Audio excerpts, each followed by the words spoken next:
Good to see you all. All right, the live stream has begun. Well, it's technically 5 o'clock, so I'm going to get started first by introducing myself since I don't know many of you. And as I do my rambly introduction, hopefully some more of your EAG members will be able to join us. So my name is Sophie Glass. I use she and her pronouns, and I am on the facilitation team with Lucila and with Kim and with others. And I'm just standing in tonight for Rose, who is on vacation. So you get to see me once, but as Lucila's supervisor, I've been hearing about the amazing work that you all have been doing for years now. So it's actually a real honor that I get to see some of your faces. And I think in 2021, I helped work on your charter. So it's just a great honor for me to be in a virtual room with you all this evening. The other PSE folks in attendance you are well familiar with. So I'll be your MC of this meeting, moving through kind of the initial section here, just with the Equity Advisory Group, and then welcoming in your colleagues. So I'm going to look to Ray real quick. Is there anyone on the PSE side that we should be waiting for? I see Kara just joined. Should we be waiting for Brian before we start with kind of the usual safety moments? Yeah, we should see Brian, Michael, and one other person, unless they're off my screen here and I'm missing them. Not saying Brian or Michael either, so.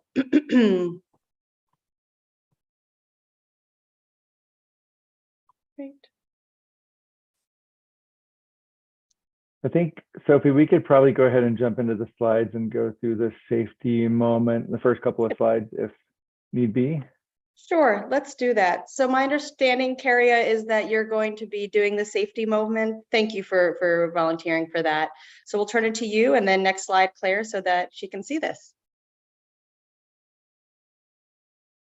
Hi, good, I guess, good evening, or maybe late afternoon, everyone. Who's to say? Yeah, good to see you all. And one thing that I would like to share about indoor air quality.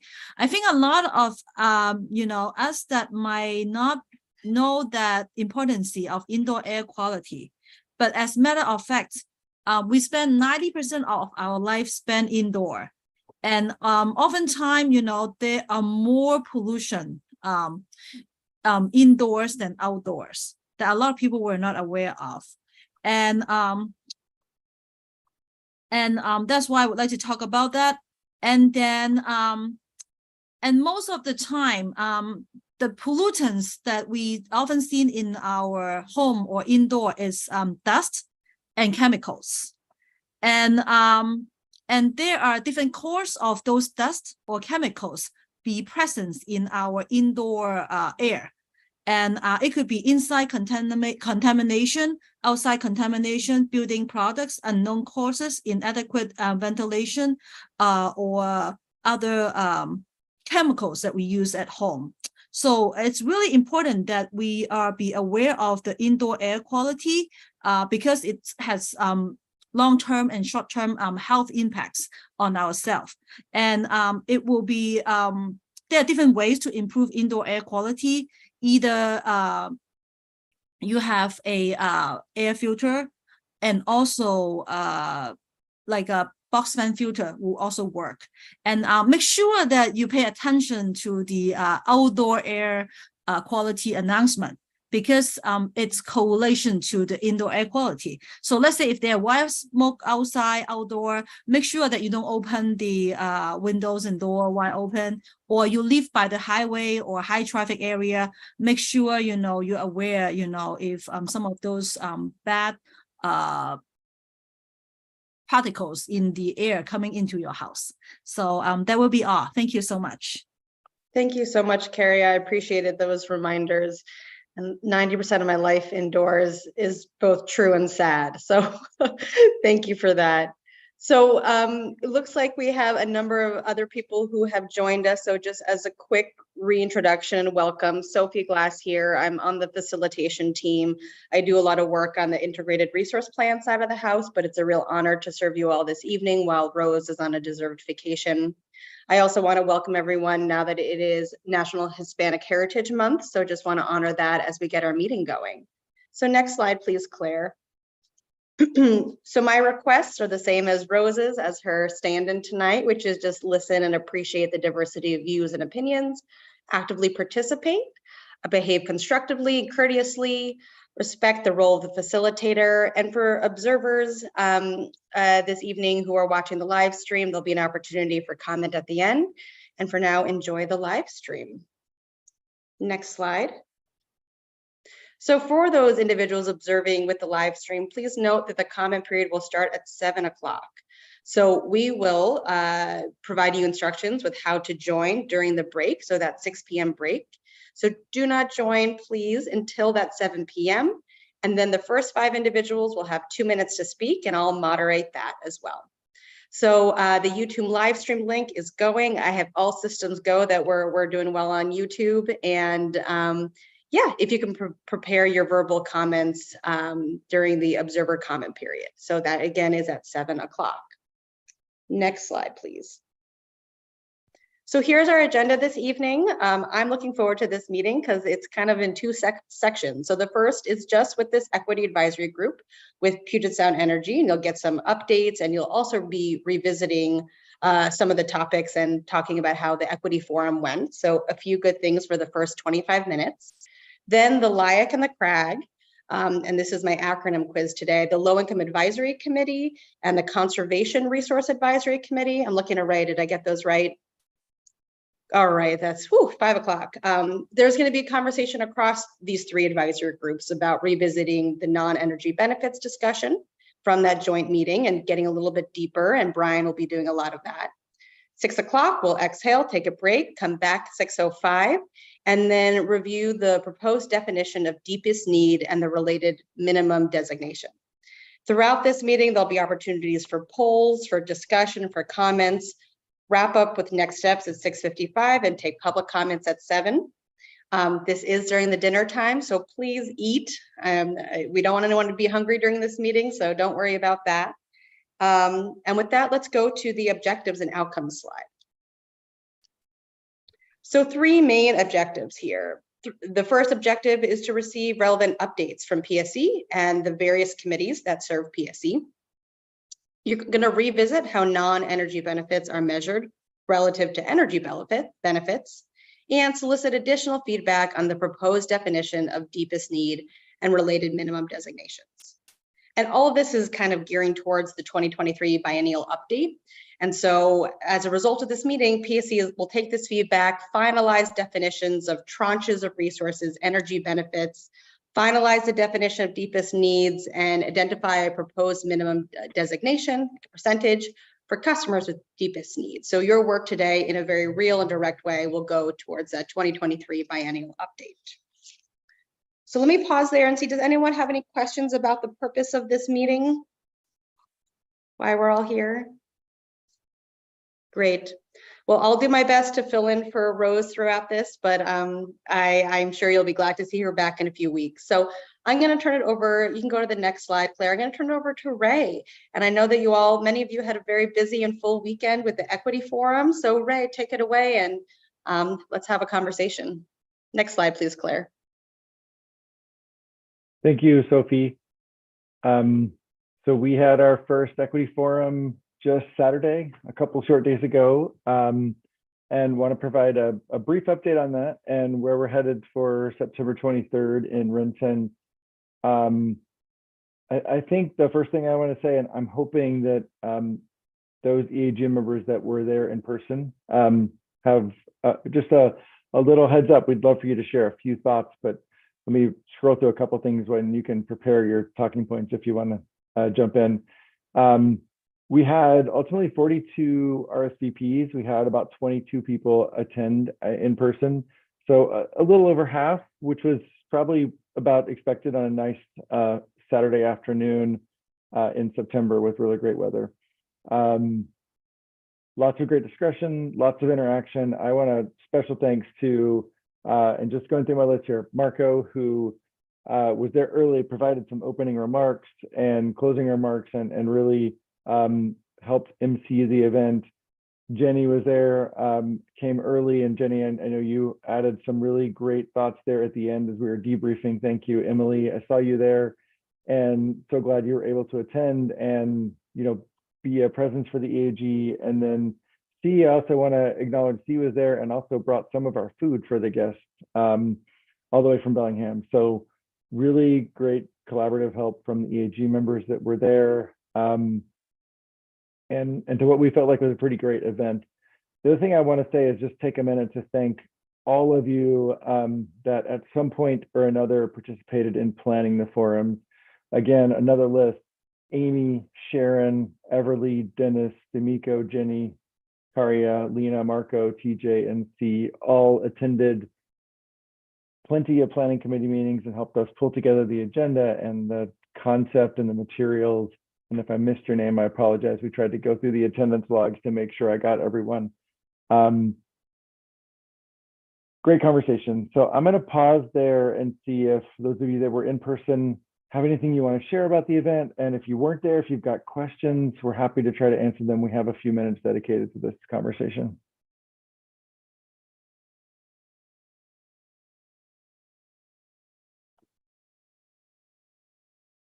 Anyone want to share some thoughts, reflections about what went well, what might be improved for Renton?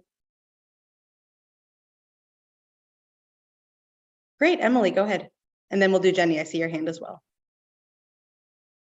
Yeah, well, first of all, it's just great to see folks, and it was a nice vibe, but not so much like logistical about the event, but I just appreciated, I had to leave a little early, but at my table for the first round of questions, I was with someone who ran a like safe injection site, someone who was an educator for Planned Parenthood, and then for my own organization doing energy efficiency work with businesses. And it was really interesting that we all had just really similar answers about the barriers of bringing our services to the community, funding, being able to reach diverse populations. So it was just professionally a cool event to see that everybody is kind of grappling with these questions right now and hoping that something good comes out of talking with folks who aren't maybe in the same industry.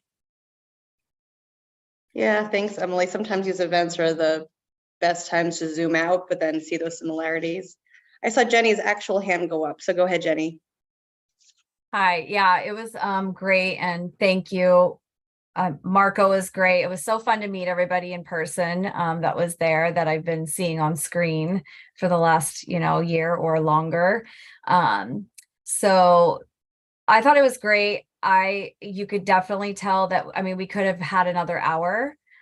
Easily people wanted to talk for sure. And we didn't even make it to all of our groups, I think, just could have talked. Everybody that did attend had a lot to say, and it just, you could feel kind of that sense of they wanted to be heard, and they wanted to be able to bounce their frustrations or ideas or, challenges off of other people that care. So I was just glad to be able to be a part of that initial conversation.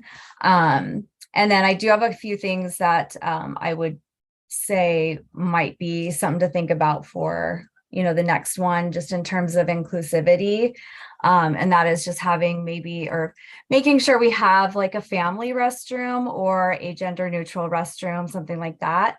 I know not every venue necessarily can accommodate exactly that, but something I just want to make sure we're thinking about. And then also pronoun stickers or pins or something, I think would be also helpful. But I think we'll discuss that maybe in the meeting on Wednesday too. Thank you. Thank you, Jenny. Yeah, thank you for those suggestions. I saw Ray taking notes. So then, yeah, we have C. Go ahead. Thanks. Yeah, it was so nice to see everyone in person. I think I tried to give everybody a hug. Hopefully no one felt really weird about that. It was really nice to hug people, actually, having spent so much time with y'all. Yeah, I thought it was really well executed. I thought PSE was super mindful about sort of we talked a little bit about this in the committee meetings about the ratio of PSE and support staff there versus attendees. And I think that was a really good balance. Yeah, thanks for everybody who was there and attended. And to Jenny's point, we did these like around the world, or like these kind of like moving sessions between tables. And I think that people did have a lot to say, because I think between like, we had 3 kind of main questions to ask them about challenges that they face in their communities, and then like some follow-up questions around where they see that maybe PSE can get involved or some proposed solutions. And I think people were just getting into the conversation that we didn't really have a chance to really shuffle into the 3rd question. So it does seem like maybe more time, because it felt like we were just getting warmed up in some ways. And I agree with Ray that it was really heartening to see so many people show up on like a really nice Saturday afternoon. And I also really appreciated how like heartfelt everybody was and like forthcoming they were with sharing information. We repeated this a little bit at the end, but I just wanted to kind of, and I know that we'll probably debrief EAG once both events are over, but I was just so impressed that the kind of general conclusion that the group came to at the end is that there's like no one size fits all solution. And we really have to meet communities where they're at, instead of like having a prescription and then try to like backwards engineer communities to that solution. So it seems like people who work with vulnerable communities really kind of understand that about their own communities, and I appreciated that comment. I also, sorry, Kara, I know you wanted me to say something at the end, but I speak a lot, and so I was trying to be really quiet during this forum, and hopefully I did that. Totally fine. Thank you so much, C. Yeah, those are all good thoughts. And I know that the PSE team and that steering committee is going to talk about timing and how much time should be allocated for what. So thank you for those thoughts. I do want to make sure that Lisa has time to kind of provide some more updates or thoughts. So any last reflections? Marco, go ahead. Yeah.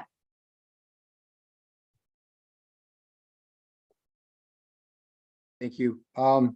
Yeah, I think it went really well. I already got some feedback from some of the folks that attended, and I think one of the things that I've heard that they really appreciated was how welcoming and inclusive everybody's language was. One of the things that folks share with me that often when they go to events that seem formal, they can't always fully participate as their full selves, and this seemed like a place where that we created an atmosphere that was like really laid back, very like very not formal. So I think people really like that. I also also heard that everybody really had a really great time, and just wish that we would have maybe gone a little longer. And so for me, I was thinking like it was on a Saturday, right? So it was kind of, I mean, for a lot of folks, I don't know that they wanted to stay that long, but it sounded like a lot of people wanted to go longer. So if we think about like in terms of like breakout times, and I'm not sure if y'all can hear my dog, but he's trying to get my attention.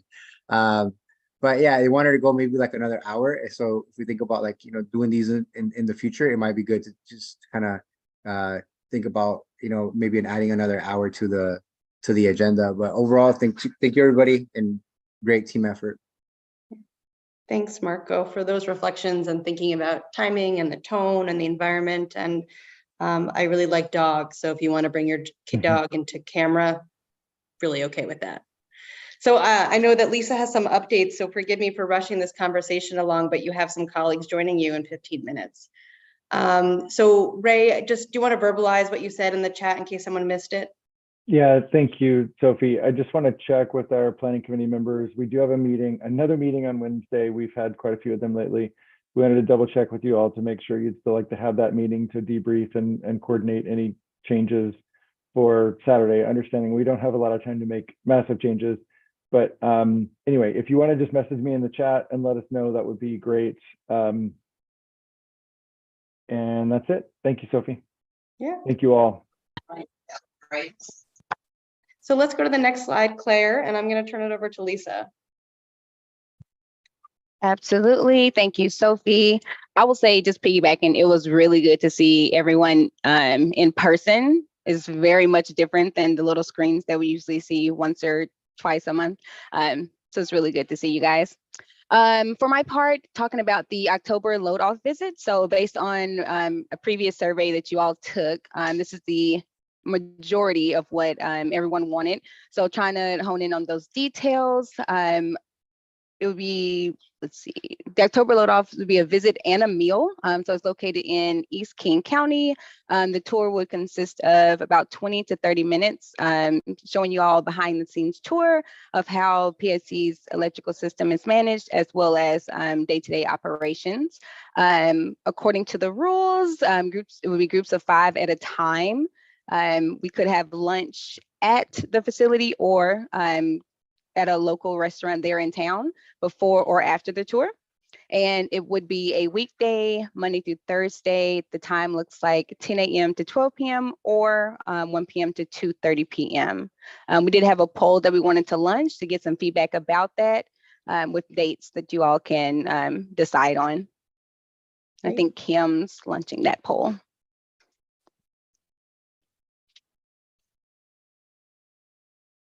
All right, so everyone take 30 seconds. And if you're interested in this field trip, indicate what day or time works for you. October 10th. Yeah, go ahead, Lisa. Sorry, Sophie. I was just going to make mention that you'll see that one of the options, the Monday, October 16th, is also the same date as the EAG monthly meeting. If you all were to choose that option, we could either, move the meeting up so we can all have it in person, if that's something that we wanted to explore as a group. Okay. So far, only 3 people participated, and there are definitely more EAG members than that. So let's let the poll run for another 30 seconds or so. Rachel, I do see your question about sharing the location. Kara, could you kind of speak on that? We're not really at liberty like right now to necessarily daylight exactly where our load facility is for security reasons, but as Lisa notes, it's in East King County. I might throw in the word north as well to give you a little bit of context. It's not way East King County, let's put it that way. And we can follow up with more details when we know that you're coming. Great. Thank you, Kara. I agree, Marco, that Friday the 13th sounds cool, but it's not getting as many votes. So if you want it to be Friday the 13th, you got to jump in and indicate your availability. Let's give it 10 more seconds. I seem to have lost my poll. I don't know where it went. I was doing it and then I typed in the chat, now it's gone. Oh wait, I think I might have found it. Okay, I was wondering the Friday dates though, it says it has to be Monday through Thursday. Good point. Thoughts? Oh, that is a good point. Because otherwise I totally do Fridays, but Yeah. The Friday option. Yeah, Friday is an option. They basically said Monday through Thursday was the best options, but Friday is also an option as well. okay, cool. Thank you. All right.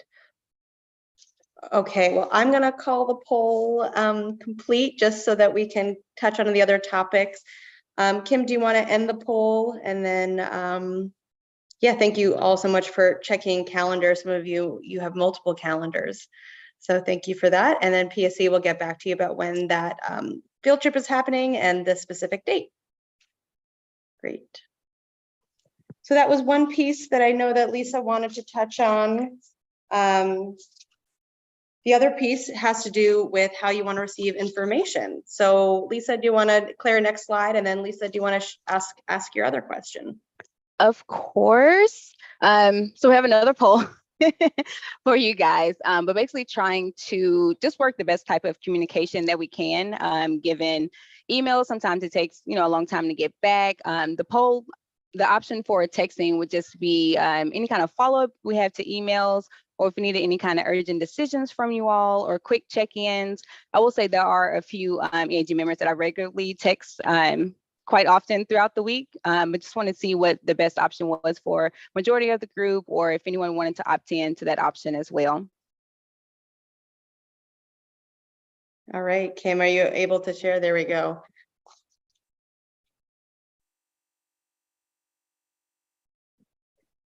Seems like this was an easier question to answer than the calendar one. Great.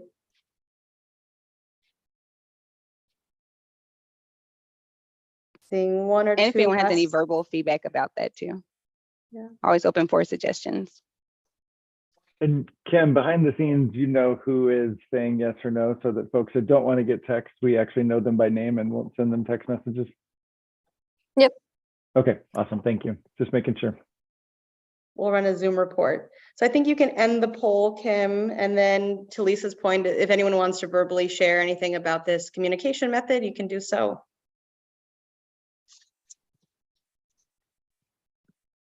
It's looking like most of you do like texts.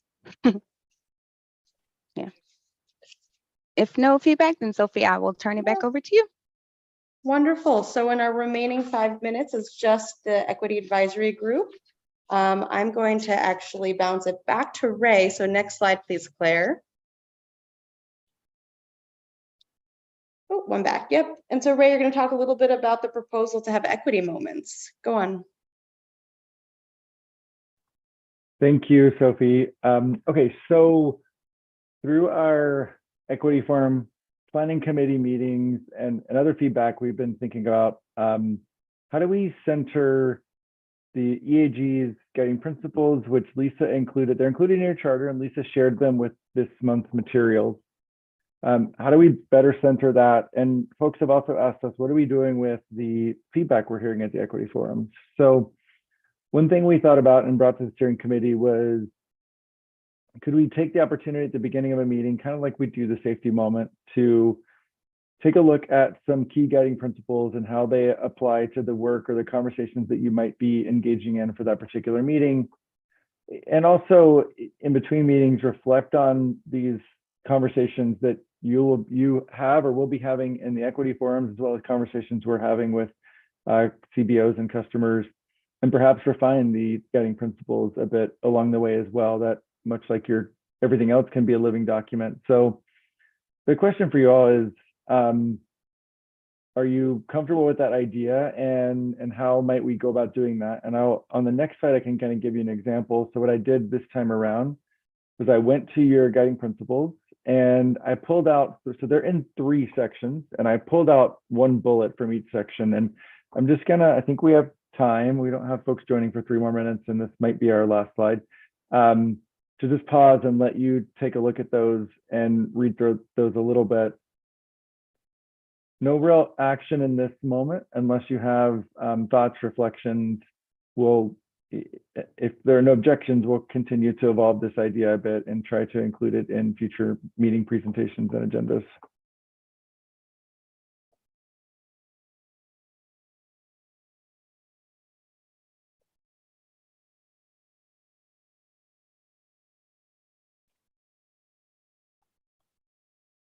Ray, can I do a little bit of closed loop communication and confirm what I heard you ask?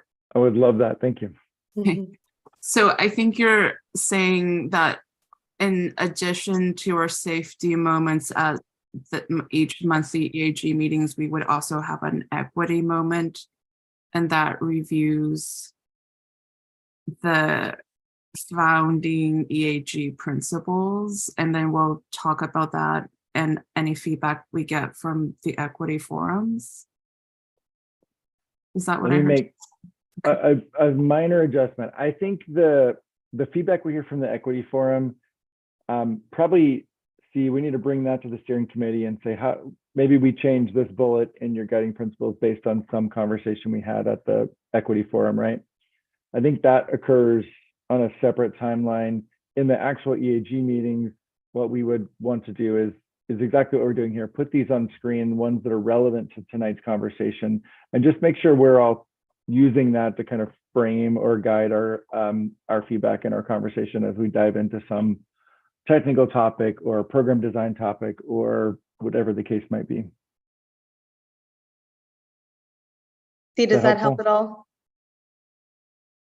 Yeah. I think without seeing it in action so far, it sounds good. Can I just, and like if anybody else has feedback on what Ray is proposing, I'd love to hear that as well, because that also helps me think. I just asked that if we end up in like steering committee or other meetings kind of modifying the principles, that when we share it in EAG, especially like relevant principles that are like relevant to the discussion of that evening, that maybe we can just share that EAG guiding principles document and sort of show people where those changes are. Because I think for me personally, it's kind of confusing when people just like pick bits and pieces of a document and then like I don't have much of a reference for what the original document looks like, and like it just doesn't quite click in my mind. So if we could also show any sort of addendums or modifications in the original document, that would be really helpful. Thanks. Absolutely. Thanks, C. Well, I'm looking at the time and I'm seeing that the waiting room is getting filled up. So 5:30, this kind of wraps up the Equity Advisory Group only portion of the meeting. And I think we have a number of attendees from the LIAC and the CRAG. So I'm going to stall for, the next minute or so while LIAC and CRAG members join. I think while I'm in my stalling mode, Brian, can I just do a quick audio check with you? Hello, I'm here. I can hear you. Now I can see you. Excellent, excellent. Okay.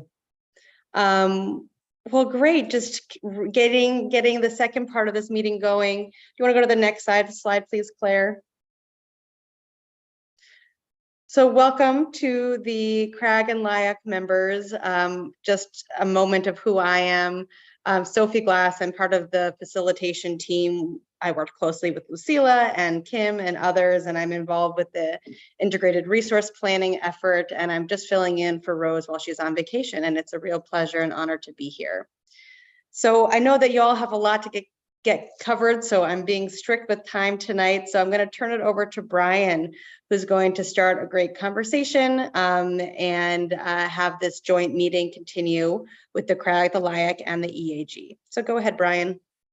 Okay, thank you, Sophie, and thank you to all the EAG members. Good to see some of you all again, like twice in 3 days. That's a great thing. And then LIAC and CRAG members. I know I talked to the LIAC earlier today, and so glad to see some of you all again as well. We're here to continue the conversation as we've been doing for the past couple months on energy benefits, deepest need, minimum percentage, and so we'll dive deep into deepest need actually, because we have some guests here to talk a bit about some of the research we've done based on the feedback we've heard here. So let's go to the next slide so we can get moving. Okay, this is just a reminder on the starter for a lot of this work, which came from one of the conditions in the order. And if you recall, there were 4 highlighted areas here that we were trying to get some consensus and alignment on as it relates to energy benefits, as it relates to tranches of resources, defining deepest need, and then ultimately designating a minimum percentage of those energy benefits to customers with the deepest needs. So it all sort of funnels down to our ultimate goal here. So let's go to the next slide. And this really just is a look back on the work that this group and the LIAC and the CRAG, all of you have done in sharing some of your feedback. We had one working session, which is really fruitful and thoughtful. And then we had we had one joint meeting, then we had 2 working sessions to move forward. And now we're back for sort of a joint meeting again. This month, I will go to the various advisory groups and have more discussions on specific actions and deepest need, things like that. And then later on in September, I think we'll regroup again. In October, we'll regroup and start to talk about those final pieces for the biennial update. Okay, next slide. Now we should be getting into energy benefits. So next slide. When we first started talking about energy benefits, we really just took that language from the condition and wanted to be sure that we had some alignment on what does it mean when we say energy benefits. And so initially we thought about megawatts or megawatt hours. And I'll talk about the feedback, but the other thing we heard, we were trying to define what tranche of resources mean. And I think there we were pretty aligned in talking about demand response as a tranche, DER solar as a tranche. And so making sure that we use those tranches that as we think about the 30% for named communities. Now, if we go to the next slide, one of the things we heard on energy benefits was that we needed something a bit more tangible. Megawatts and megawatt hours, not exactly all that straightforward. And so we wanted to be sure that as we talk about these programs, as we talk about what 30% means, that we can actually attribute it to some of the benefits that customers will realize and customers will see. One of the bits of feedback that we heard from NWEC, who I believe is here as well, gave us these 4 or 5 different tangible benefits, whether it's kilowatt hours reduced, whether it's a bill reduction, so actual dollar reduction, carbon emission reduction, energy burden reduction, or rate impacts itself. And so really trying to develop some benefits that are a bit more tangible and directly related to the programs that customers may be involved with. So we took that back, and one of the things we realized is that many, if not all, of these tangible benefits, we think we're tracking or plan to track through our customer benefit indicators. If we'll go to the next slide, our customer benefit indicators, and I know you all, especially those who've been on the EAG for some time, recall the discussions we had on trying to create customer benefit indicators and the metrics associated with it. And we think that the list of customer benefit indicators really do encompass those benefits that we saw earlier and the benefits that we heard. And so really it's just about how do we take those megawatts and megawatt hours and then show how those benefits will accrue based on our customer benefit indicators. And so I'll point out something like high energy burden. This is one of the newer metrics we received in the order, and you can see that's one of the customer benefit indicator. We have metrics related to participation in some of these programs, which we believe can really tease out some of the kilowatt hours reduced as well. We have one related to reduced greenhouse gas emissions as well. So all that to say is that we think that the tangible benefits that we were trying to see, we think it's encompassed in this framework that we have here laid out for customer benefit indicators. So wanted to get you all's feedback on that. Yep, I've got time. So first want to pause and get you all's feedback on that and that approach, and how does that sound? I don't know if Charlie, I know we had talked earlier at the LIAC, and I think you want to think on it a little bit more, but curious to hear what you all think on this approach. Charlie may not be here. Oh, no. They're coming off of mute. Go ahead, Charlie. Yep. Hi, I'm here. Hi. Hi, everyone. This is Charlie Thompson with NWEC. I use she, her pronouns. Happy to be here and hear this presentation again, Brian, and I hadn't had more chance to think about it.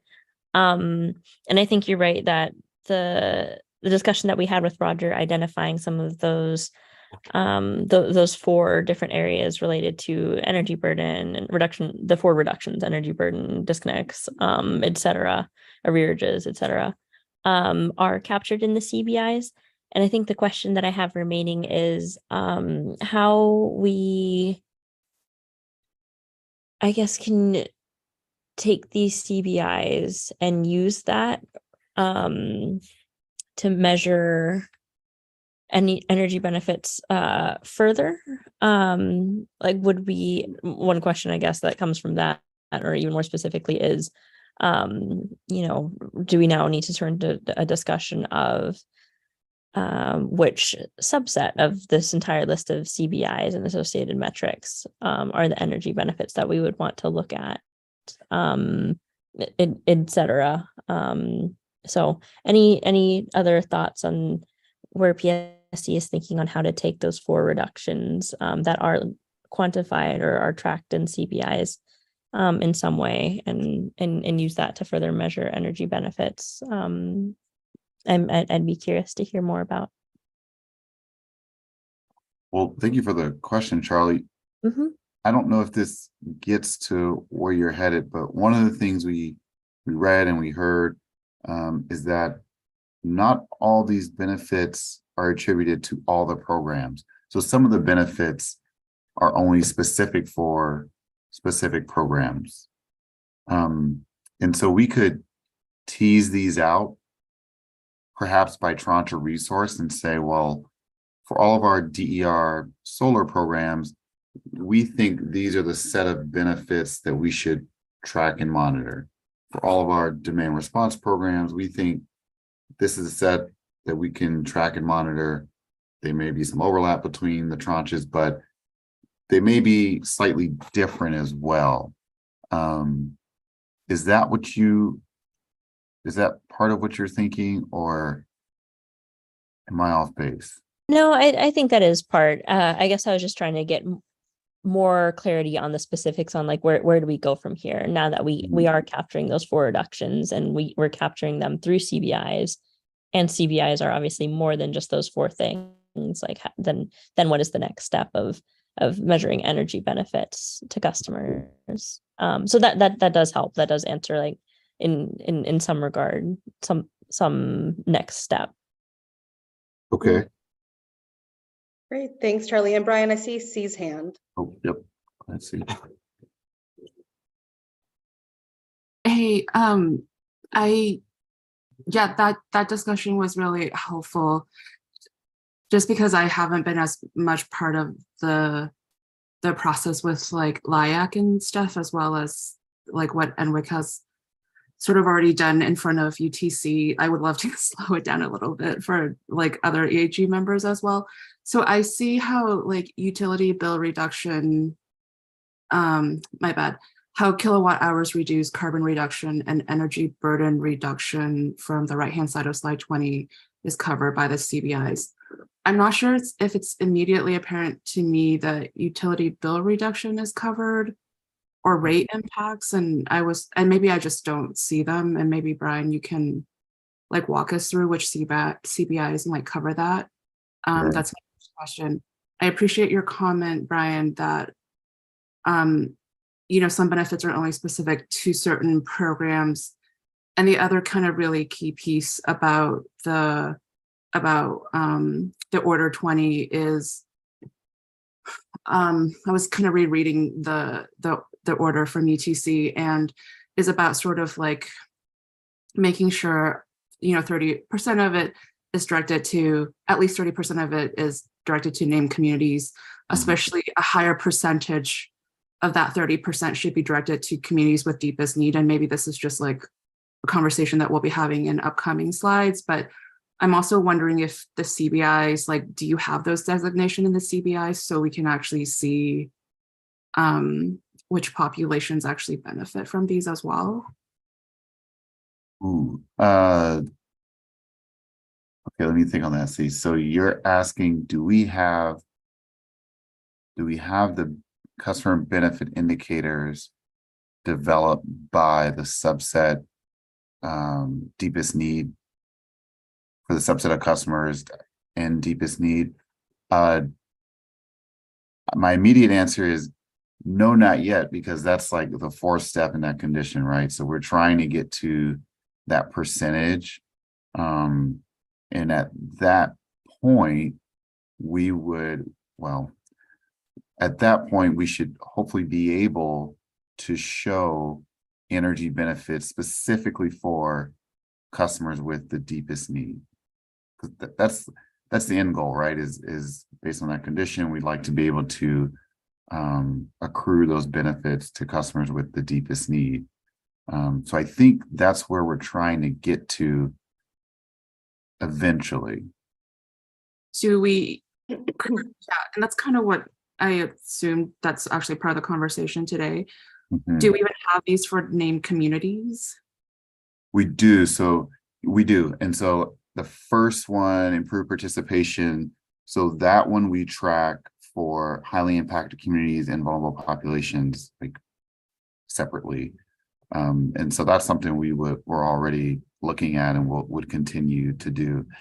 Some of these, and they're not all fully listed here, but some of these we track specifically for highly impacted and vulnerable populations. Some of these we track for all customers and highly impacted and vulnerable population. And that's really just based on the way the language of the rules was written there. So, but to your point, see, you're right. There's certain benefits we would need to track for deepest need.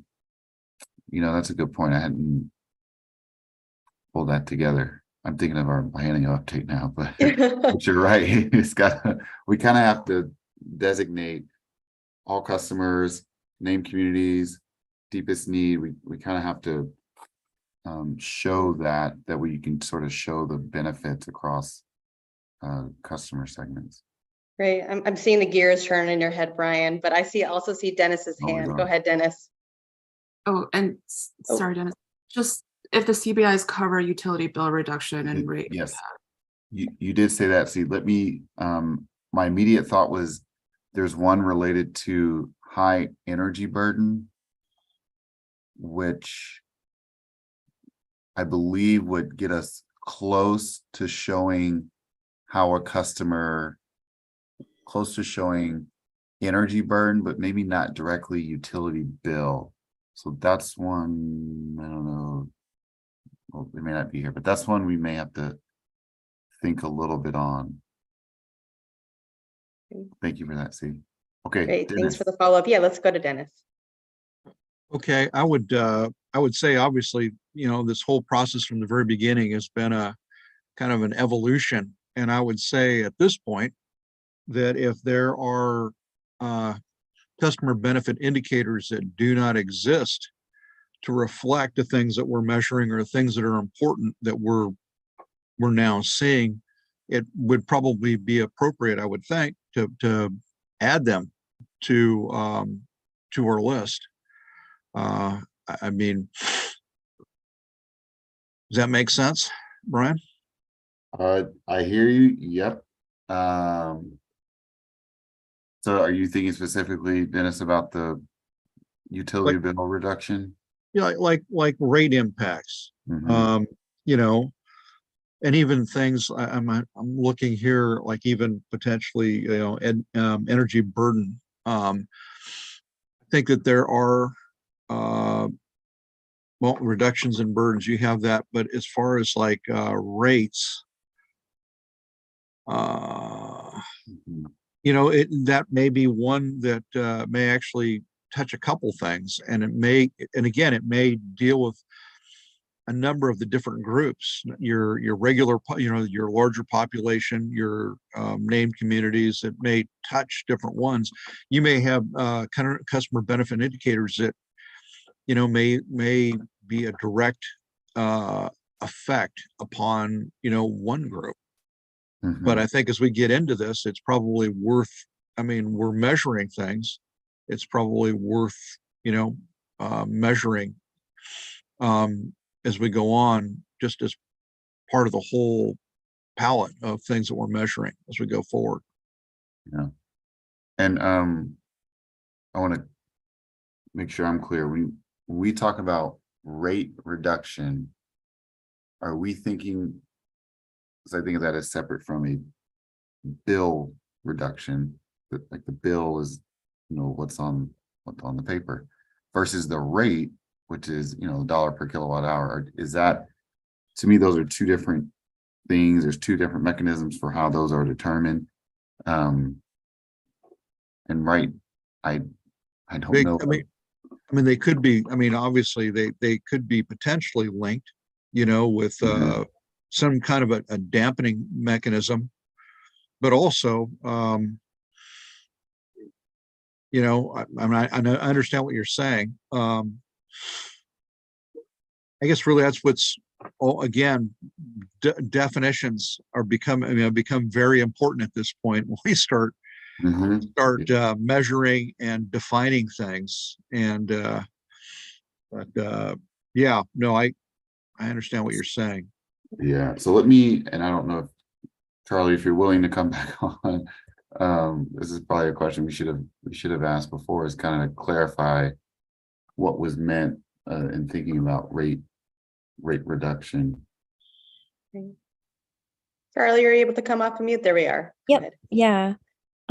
So from my recollection of our conversation with Roger was Roger Colton's recommendations on those 4 reductions were the kilowatt hours, the customer utility bill, the carbon or CO2 reduction, and energy burden reduction. Rate reduction in what in particular was not a specific recommendation that Roger or NWAC or Front and Centered had. So I'm actually curious how it made it on this list, and if it came from a separate recommendation. But I guess overall my thoughts on rate reduction, I would say I'd lean more towards the customer utility bill reduction, because so many other factors go into rates themselves, and obviously we don't necessarily need constantly decreasing rates for it to be to see a tangible benefit in other ways to customers. So yeah, I think I'll leave it with that. I'm curious where the rate reduction piece came from. Yeah, thank you. Okay, thank you for that, Charlie. That's helpful. It may have come from, I'm gonna let Shaylee go. Go ahead, Shaylee. Oh, good evening. I was just, I wanted to check my understanding or my memory of this slide, because when I see rate impacts on your slide, not rate reduction, but rate impacts, that makes me think of how are the rate increases impacting relative to our deepest need and our vulnerable population, highly impacted population. Are we mitigating rate impacts on these groups? The way I read this slide was not necessarily how do we measure rate decreases, but are we looking at what increase of rates mean for our populations? Does that make sense?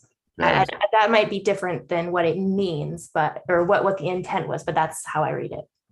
Sure. So just looking at the rate itself, increase or decrease, but just looking at it and then the impact on specifically named communities or customers with the deepest need.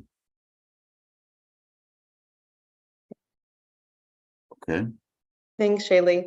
So we have about 3-ish more minutes. I know PSE has some wrap up and next steps thoughts, but anybody else want to weigh in and comment on the direction that PSE is moving in based off of your guidance? Hi, I'm Rachel. I use she, her pronouns. I appreciate the specificity that's showing up here. I think in our last meeting, we were confused about specifically what benefits meant. And so I appreciate that we're moving in the direction of being really clear about what we're trying to track and what impact we're trying to have. So just wanted to say thank you.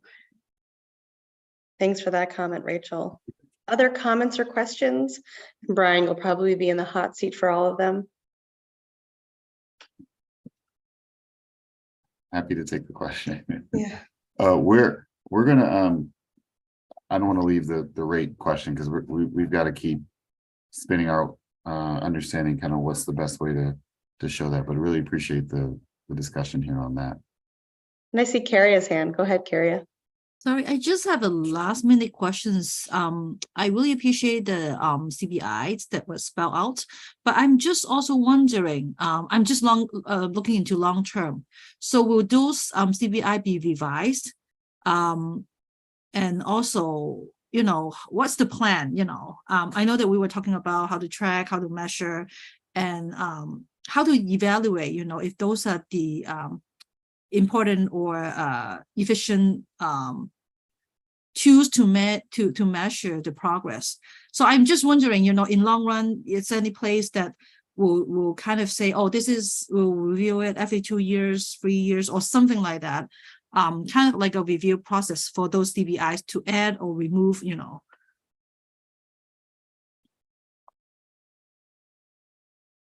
Thoughts on that, Brian? Yeah, go ahead. Why did I go on mute? Yes. So when we initially create the customer benefit indicators, the thought is that this is a mechanism we can use to track progress over time. So it's not just a one-time snapshot, but in each year, presumably we would see sort of the progress of these different metrics and would hopefully show a picture of more inclusivity for customers, accelerating equity, just providing more opportunities in this energy transition so that all customers, especially whether it be highly impacted or vulnerable populations or deepest need customers, are all seeing those benefits. And that's part of the tracking, seeing those benefits over time. That's sort of how we envision showing this in the future. So it's not just a one snapshot. I think either you or Dennis made the point of revising. I think you both said this, revising over time, and what does that look like? That's we'll need to do a deep dive with this group on what does it mean if the metrics we have, they may change over time. The thing we may be measuring may change. So I think that's something we should keep mindful of as we keep moving. So Brian, I see C's hand and Shaylee's hand as well. And then I know you have 2 wrap-up slides, and then we'll take a break. So let's do C, Shaylee, wrap up, and break. Go ahead. Go ahead, C. Thanks. This is kind of also expanding on Karya's question, Brian, and I feel like you did talk about this in a previous meeting, and a lot of things are blurring for me right now. Because like the way I totally agree with the point that like changing CBIs over time is actually like a really big deal and a big question, just because like it's really hard to interpret data. Can you at some point talk about how these are being measured? Because like the way they're being measured, just as like a quantitative and qualitative researcher, just like the way that they're measured are so important. And sometimes like we think that like the way something is measured gets at something, and sometimes it actually doesn't. So I'm getting down to like the really nitty gritty specifics, but it's a chance to present how they're measured or to discuss that, or in the future, do you think? Ooh. It was probably on a list of topics, but not as much, just because most of them were the same from last time. But it sounds like, so you're asking for you or others wanting to kind of understand the data behind the data that we'll show later on, which I will say, when we did the first CEIP, we did have an appendix that talked about how we would do those measurement, Appendix H, I believe. And again, that covers most of the original customer benefit indicators. And so we'll need to think about what's the best way to bring some of the data, the behind the scenes look, if you will, of some of the metrics. It sounds like that would be valuable. Does that sound okay to you? Yeah, that sounds great. And I know it's not an easy thing to do. So I would really appreciate that. Let's go, Shaylee. Go ahead. Hi. Okay. I was thinking a little bit more on the rate impact subject. I just wanted to weigh in also. I think rate impacts could also pertain to some of the demand response conversations that and processes that are kind of on the table or in development, specifically individual demand response, where rates are potentially going up at certain times of the day, and how that might disproportionately impact some of our named communities. And so I think that might also be where we want to try to demonstrate benefits, or at least mitigate increased costs for some of our named communities. Mm-hmm. And so thank you for that, Shaylee. And so you're just thinking about some of the programs that could impact sort of the rate impacts. And I should also mention we now have a bill discount rate program, right? So we have a number of programs that could impact how we measure, or really impact the rate impact for customers all over. Absolutely. Great. So Claire, I just want to keep us on schedule here. Claire, can you move forward two slides? Great. Brian, do you want to take this one and talk a little bit about next steps? Oh, yes. So as I mentioned, so we've got this framework on customer benefit indicators that we can use to track and measure. And thank you all for this conversation. Really help us think about how we do that measurement and what we're tracking as we move forward. We also know that we have to we also know that we have to continually engage with customers, especially with the deepest need, and that'll really help us as we develop the benefits as we talked about earlier.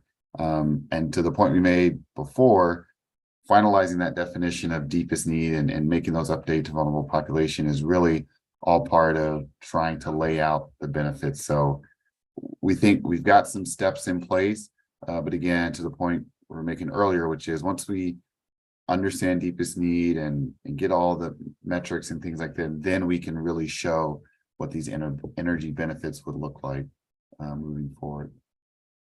And then the next one, the break slide. I think the next one is a break slide, Claire. You can go to the next one. Well, perfectly. Well, it was the discussion, but I think you all covered that. So let's go to the next slide here. And we're just at the 6 o'clock hour, but I want to note just verbally, in case someone's just listening in, that C wanted Ray and Lisa to share the original CEIP and others that has the appendix that Brian mentioned. So I'll let you respond in the chat. But for now, it is your break, and the public, those who are streaming, please note that there is the Zoom meeting information on the screen now, and please join at 7 p.m. And the first 5 individuals will have a chance to speak. But for everyone else, take the next whopping 4 minutes to yourself, get some food, get a drink of water, and we'll meet back here. Kim, you paused the recording. You're 1 step ahead of me. Beautiful. We'll see you all in 4 minutes.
All right, everyone, it is 6:05. We're going to rejoin. So if you're joining by video tonight, we'd love to see your face again. I hope, Brian, you rested your voice a little bit because it'll be up next. I've got some help this time. Oh, that's true. That's true. Let me grab my notes here. Okay. Well, to keep us moving, because I know that people have family members to take care of and TV shows to watch and dishes to clean. Let's keep this moving forward. So Claire, go ahead. So turning to Brian to talk about defining a deepest need. And then I know, Brian, you're going to turn to some colleagues of yours to expand the conversation. So go ahead. Okay.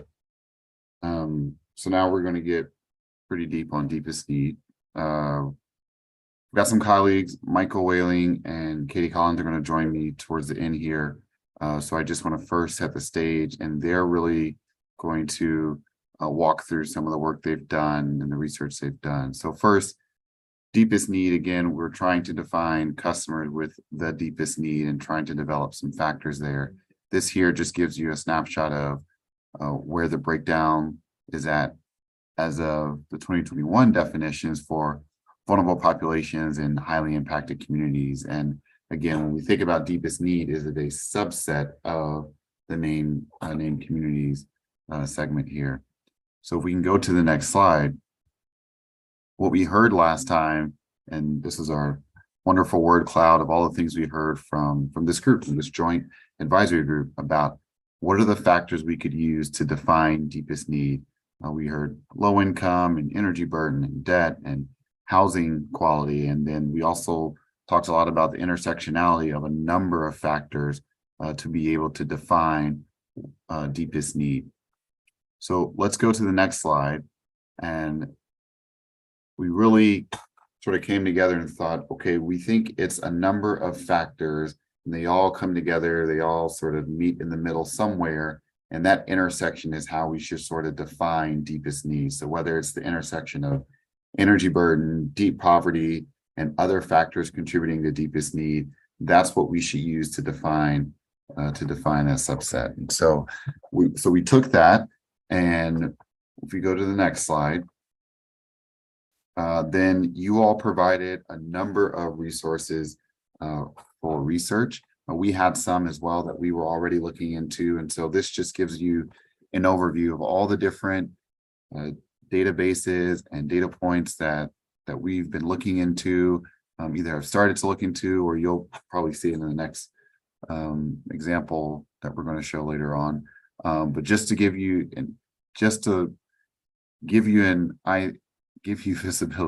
visibility to all the different research that's been going on kind of behind the scenes and things we've been using.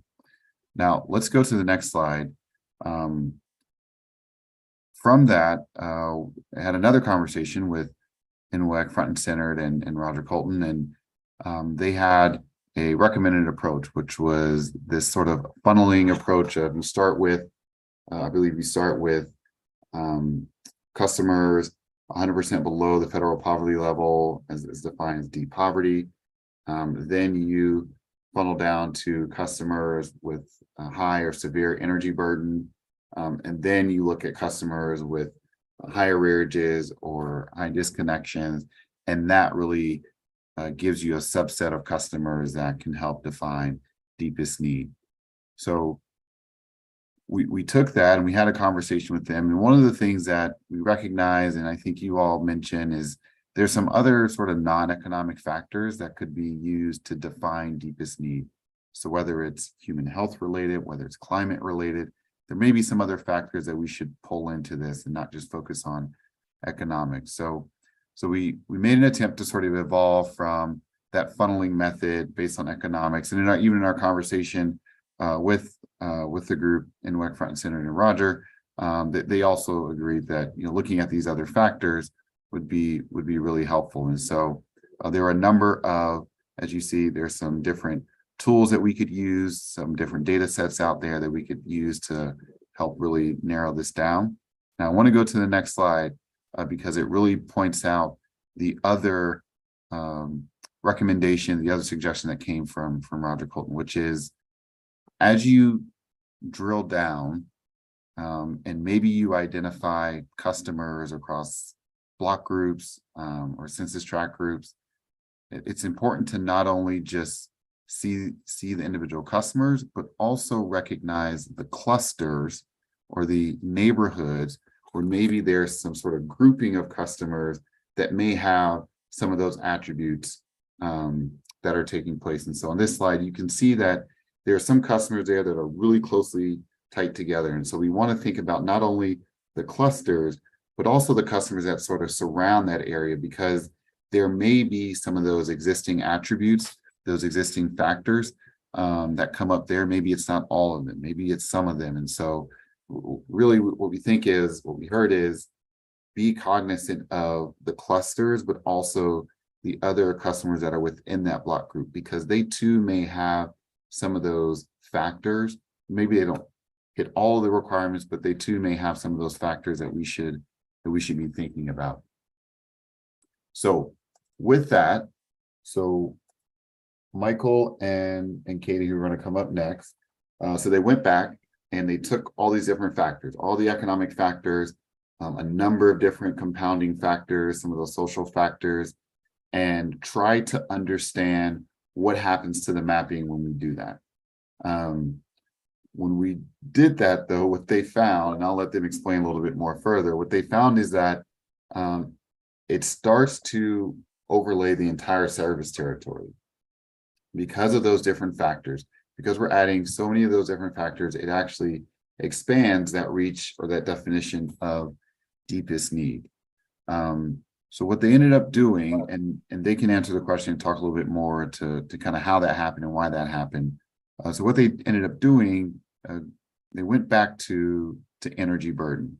And that's where I want them to sort of jump in now, is to talk about where they're at with their nexus of research, and talk about what it meant to sort of see what they saw when they had all these factors versus where they're at today, which is including energy burden, as well as this approach of clustering by customer groups, and then understanding various customers within that block group.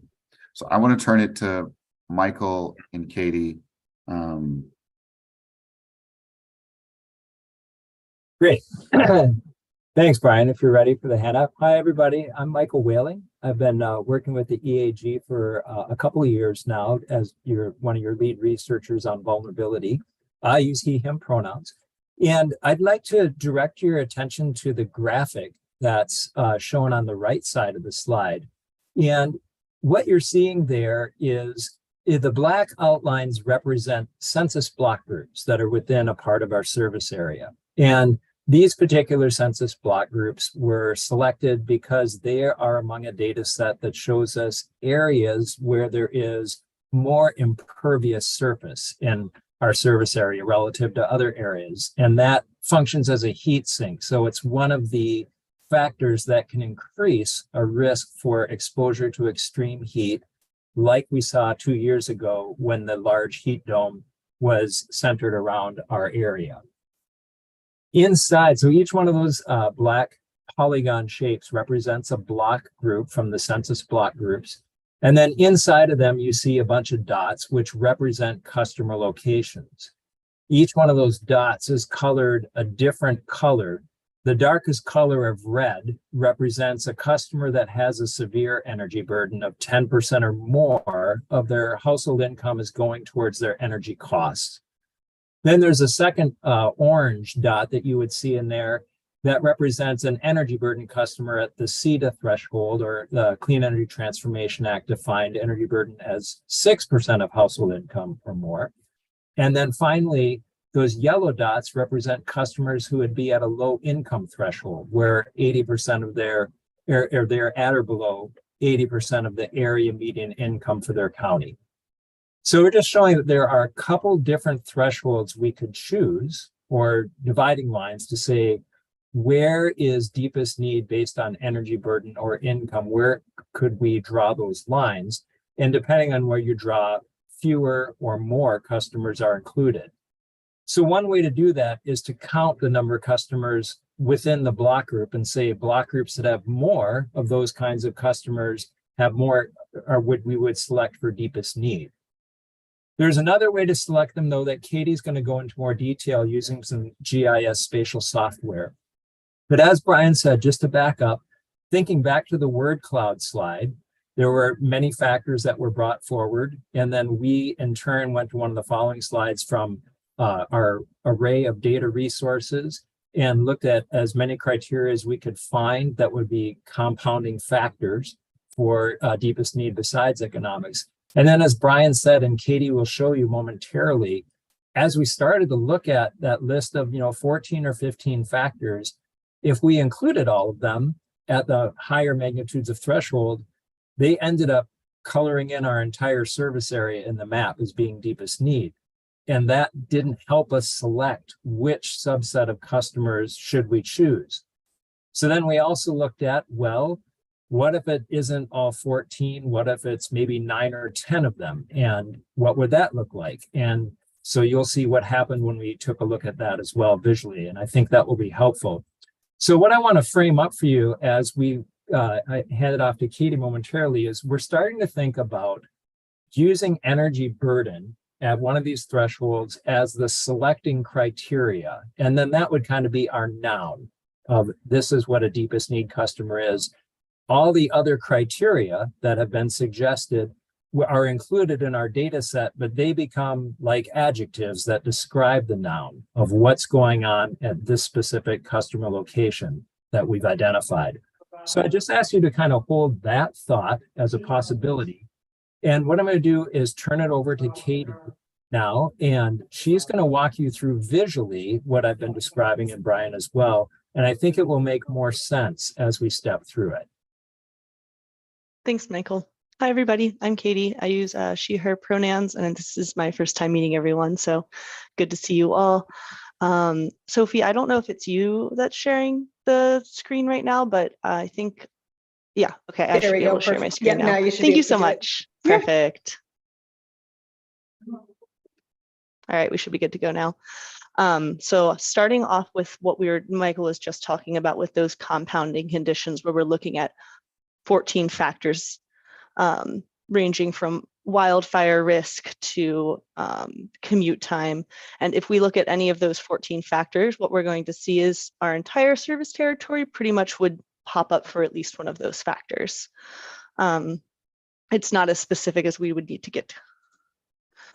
If we start looking into the northern part of our service territory, maybe at the Skagit Valley, we can look in a little bit more detail. And what Michael and I have started to toy with is if we started to compound some of those factors, what block groups begin to get identified. Actually, I'm going to go right back to South King really quick. Sorry about that. So down here in South King County, if we look at, say, 9 or more of those conditions, we'll see some of these census block groups begin to light up. With those compounding conditions, even fewer would light up if we take it to a 10 or more scale. So just kind of grounding everybody in how that distribution might look in King County. But if we pop up to the northern part of our service territory, there's really only one block group within Whatcom, Skagit, and Island counties that pops up with 9 or more of these factors. And it wouldn't even show if we set that threshold at 10 or more. Michael, is there anything else you want to add to this part before I pivot? No. Okay. All right. So then Michael and Katie, I can I just pause for a second? There's been so much great information. I just want to see if there are any questions that we want to just. I know that C in the chat asked a question, is energy burden defined as electricity cost or electricity plus gas cost? Maybe we can just answer that one and then continue the dialogue. Sure, I can answer that. Energy burden is defined as the sum of all the energy household costs divided by customer's income. So we include natural gas costs, electric costs, and then wood, solar, or a value for any other type of fuel as well. We add all those up and then divide that by the income of the customer. Thank you, Katie, for letting me interrupt you. No, of course, absolutely. I just wanted to get to that one. Any other questions before we let Katie continue? Sophie, this is Ray. Michael, could you clarify, is that the same regardless of whether you live in a dual fuel part of PSE service area or for some folks who live only where there's electric service? Yes, we have access to the National Renewable Energies Laboratory data from Department of Energy, so we could take their values for the other fuels that we don't serve in a given location and include them along with our actual customer billing information. Great. So Katie, there was a question in the chat about, can you toggle on a layer that shows some main streets so people can orient themselves, or even if just verbally you can tell them where? Yep, I can change the base map for us. So we'll see the I-5 corridor in just a second, kind of coming in this dark orange here. And if we want to pivot to a different part of our service territory, I'm happy to do that as well. But just looking at Mount Vernon and Burlington kind of along that I-5 corridor, and then State Route 20 running through Cedro Woolley up to Anacortes. Great. And then Mark was wondering if we could zoom in. Okay, any specific area? Are you just Mark, curious? Are we curious maybe just like how those block groups are splitting up? Yeah. Neighborhoods? Mm-hmm. So, can I just make a quick comment? So this past weekend, we were actually near this blue, this dark blue, I don't know if we call it a square, but our equity forum was actually near this blue area. Mm-hmm. We had actually at the forum we mentioned that we had a couple neighborhoods within that area, and so basically what I'm seeing on this map is something that I and other folks had made a comment on as a potential place for, you know, for some of these services. So this map is just confirming what we were saying at the equity forum last weekend. So thank you for the information. Absolutely. I promise we didn't script it, Marco. You didn't script it? All right, cool. Great. So two more detours here before you continue, Katie. So I see in the chat, and forgive me if I'm mispronouncing your name, Sharon, but you note that more rural areas may have a wider distribution of individuals that are in deepest need. And how are you going to take that into consideration? Michael or Katie? Yeah, responses? I can answer, yeah. And we haven't gotten to that part just yet, but there's a cluster analysis that we can do that has a dynamic distance adjustment based on the relative geographic distribution of customers. So in denser areas, it may pick up more tight neighborhoods. And if we're looking in rural areas, it can still identify clusters with a wider distribution. So those things can be taken into account. Thank you. Great. Thanks for the question, Sharon. And yeah, we'll go to C and then we'll let Katie continue. I had a thought during this presentation, and I think what Sharon's comment also kind of reedified that. I think I'm just going to let Katie finish presenting before I like jump the gun on this. So yeah, will there be like a time after the presentation for feedback? For sure. All right, so I'm going to pivot now from those compounding conditions to looking specifically at our energy burden customers. I'm going to pull up two maps. The first is energy burden customers at that 6% threshold. It's going to be a larger population of our customers. And then we're going to also look at the energy burden customers at that 10% threshold, so a slightly smaller population. I'm gonna zoom out a little bit for us here, and I'm gonna put these two maps side by side so we can see the 6% is gonna be over here on the right, and that 10%, a little bit more of a stringent threshold, is gonna be on the left. So what I'm first starting with is just a heat map, kind of to familiarize everybody with some kind of more familiar symbology as to where the distribution of these energy burden customers are. And you can see that distribution trends the same whether we're looking at the 6% or 10% threshold of our customers. What we've then done is we've used a machine learning algorithm to identify spatial clusters out of these customer distributions. So if we look at these clusters, I'm going to go ahead and toggle them on for both maps. If I can get it to cooperate, there we go. And you'll see that there are some different colors showing up in points as well as gray points. So I'll come back to these gray points. These were not grouped into clusters, but they are not going to be forgotten about. But what we're seeing in these different colored points, each color is a cluster. The color doesn't mean anything. It's kind of just like countries on a globe to just indicate a difference between one neighbor and the other. I'm going to toggle off our heat map, but you can see that these clusters are forming in the same areas that our heat map is picking up populations, dense populations. Something else I want to touch on is because the 10% threshold has fewer customers, we're looking at a smaller cluster size, a smaller amount of customers needed to form a cluster, rather than on the 6% side, we're looking at a little bit larger threshold in order to form a cluster. So you'll see over here up in Burlington, a cluster is still going to form. It's just going to look a little different based on the input cluster size we're looking to form. You'll see down in Mount Vernon as well, with a smaller cluster size, we're able to pick up on these smaller pockets and neighborhoods of energy burden customers that might have very similar experiences and kind of identify them even more individually than in a more broad approach with a larger cluster size. I'll pause there for a second in case Michael has anything to add or any questions before I pick it back up. Okay, so that's our clusters. And what I'm going to do now is look at just the 10% one for a second, just because it's kind of tough looking at two maps at the same time. I just wanted to kind of ground you in those different clusters.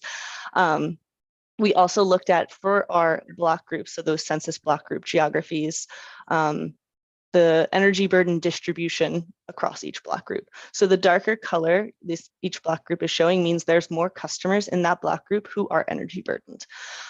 So you'll see there's, even though they are rural areas, there are many customers out in eastern Skagit County that are energy burdened. So we can look at a compounding both the distribution, those clusters of energy burden, as well as the amount of energy burden customers within each block group, which would allow us then to look at these customers out here who are just showing as gray. They were not identified as a cluster, but they are still going to be in those more heavily energy burdened block groups overall. So what we can do with combining those two things is we can say, we want to grab block groups that have clusters or customers that are in these clusters, as well as customers who live in the block groups at the 50% threshold or above. And what we see there is when we're looking at the amount of customers in a cluster, we see that there are 45,000 customers in a cluster at the 10% energy burden threshold, and then that jumps up to 85,000 customers at the 6% energy burden threshold. So that's just customers in a cluster. Then we'd count all those extra customers within that upper 50% of block groups as well.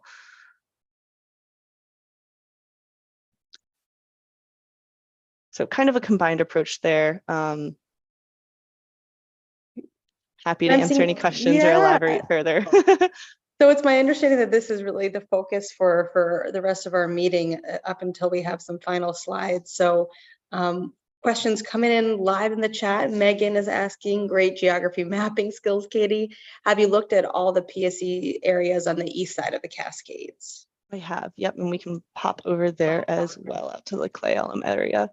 And what we're seeing here is there's definitely very spatially disparate clusters forming through like Rosslyn, Ronald, Clay Elum, could attest. But we're also seeing that entire block group being identified as potentially, if we use this method, for deepest need. So even the customers outside of those clusters in the eastern part of our service territory, for the most part, would be considered deepest need. Now, we're not seeing it here on these few block groups because there's just not as many energy burden customers there in that block group.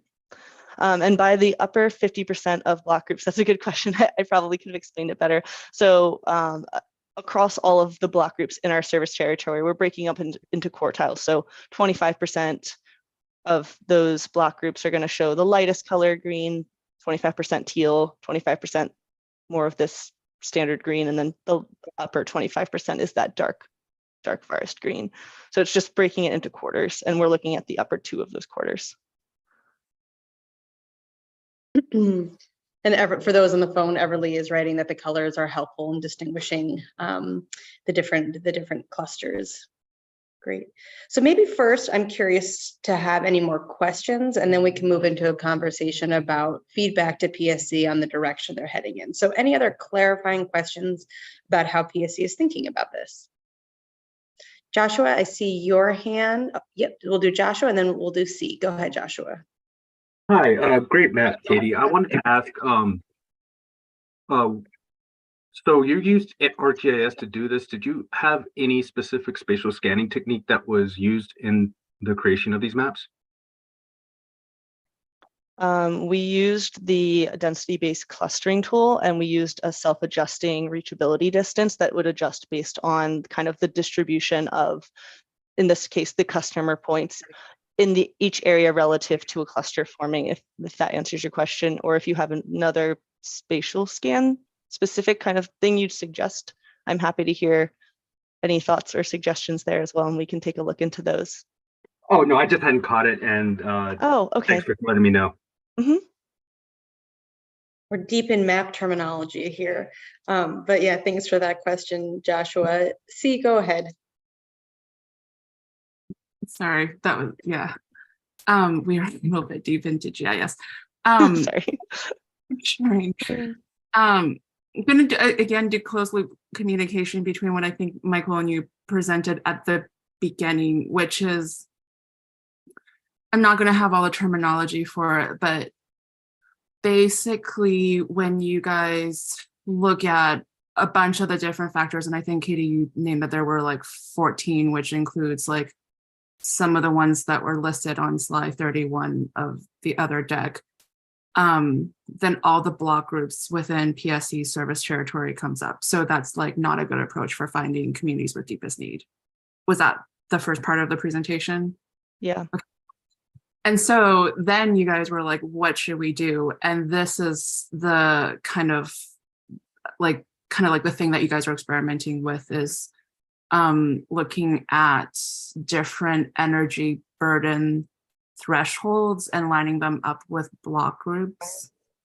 And then I actually missed the thing about the quartiles. Like I didn't know like that the different green colors represent quartiles, but what is like the measurement, or like what is the percentiles representing? Michael, are the quartiles based on customer counts or proportions in each block group? Yeah, so they're based on a count. So for example, if you can kind of see the word Kittitas on the map right now in the middle, let's say that that's a census block group right there, and it only has 25 energy burden customers at the 10% level and above. But there's, I don't know, maybe 500 customers that are there. So it's a very low count.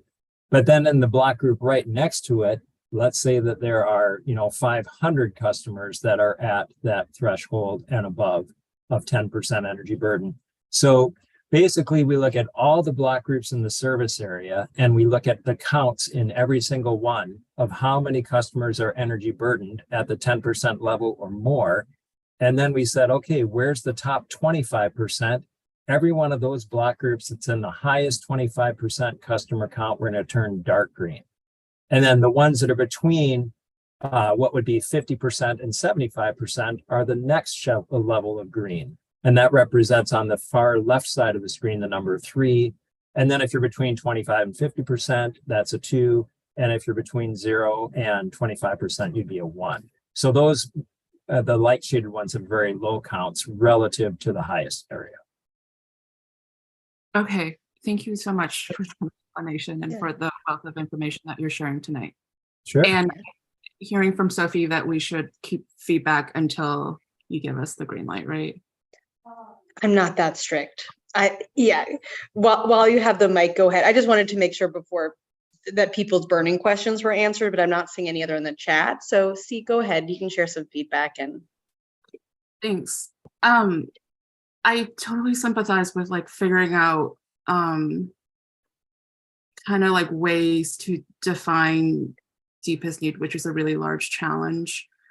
So I like the order originally sort of, I feel like the sort of like the spirit of order 20 is that like we should look at factors that are like non-economic, or I guess it's not just non-economic, but like an additional.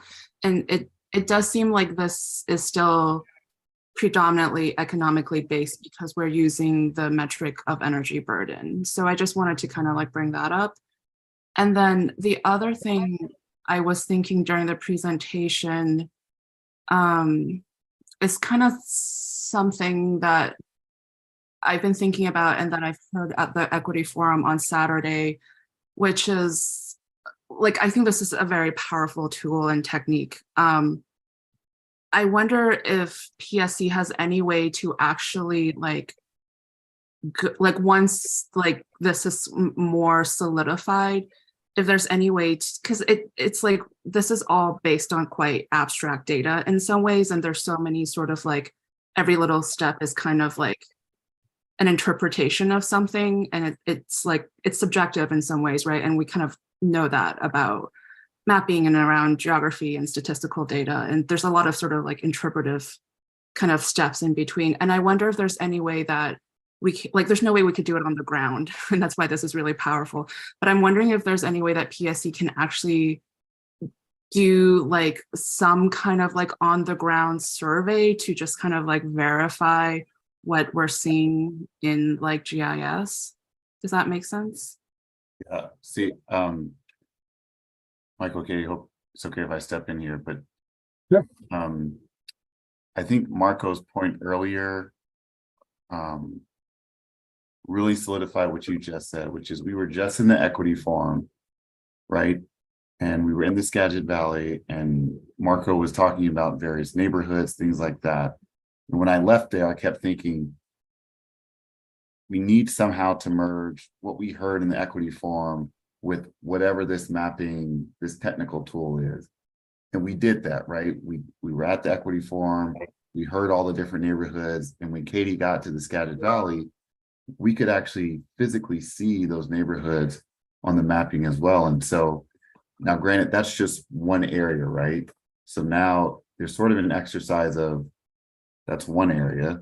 Now, what does it look like? I think Megan, you pointed out, well, what does it look like east of the Cascades? And so my question to Megan would be, or others, is this reflective of the neighborhoods? Which neighborhoods are we missing? For others who are maybe south, is this reflective as well? I think that's where you get the qualitative, the conversation should match sort of what we're seeing on the map. And if it doesn't, then that's where the conversation just continues to flourish. And Megan, I see your hands up. Well, I was just gonna say, so basically what she is saying is, and what I hear you saying too, Brian, is like, is this enough, right? Does this cover it, right? If we ground truth this by selecting these clusters in the way that we've done it, have we gotten at all of those other factors that we listed, right? That we thought were important? Because if this does cover it, it seems like we could stop here, right? But if it doesn't get at, and I guess that was another point I was going to say, like, is it an, it seems like the target group we want to reach, right, are the people who are paying the highest energy burden, who have the highest energy burden, because they're the ones who would benefit the most from the cost reduction, which is what it seems like I'm hearing we're trying to get to, is that cost reduction for the people with the highest energy burden. And I think, just anecdotally knowing what I know about some of these places on the east side that are highlighted, I think we're going to get at all of those other factors like exposure to wildfire and unstable housing, not enough insulation in the house, everything else that we've kind of talked about. So yeah, is there a way that we can ground truth this and basically say, okay, this covers it, or do we need to keep diving further into it? If I could respond just briefly, Megan, I would add that, yeah, what this helps us do is locate the communities, and we still have all the other data layers we can layer over the top. So exactly as you were saying, we know those east side communities we looked at before are at a higher exposure risk to fire and to extreme heat. Whereas here in the Skagit Valley, a different factor might be risk for flood. And so we can bring that data to bear as well. And then even beyond the data sets that we have from the various agencies and so forth, meeting the community members and hearing directly from them, we have a mechanism to bring qualitative information, pull that in too. And so we're developing all that capacity together. This makes my geography heart very, very happy. I love this discussion. I'm getting a sense that a number of you love maps, love geography. I see a number of you lighting up. So Geography professor, and I know she is too, right? okay. So not just a hobby. Yeah. And Marco likes maps. I like maps too. So let's do Sharon, and then I'll read aloud what I'm seeing in the chat from C. Go ahead, Sharon. I think you just answered part of my question in terms of the layering, because I thought you could really do some cross-checking about this level of data with other data sets that would allow you to look at age issues, language barriers, whatever, that begins to help you confirm these pockets, these clusters at any rate. So you're on to that. That's great.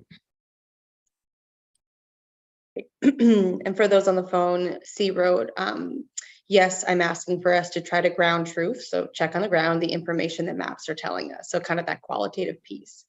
And then Megan was curious to see any tribal lands up close. Do you think you could do that, Katie? Yep, can go up to the Lummi tribe area.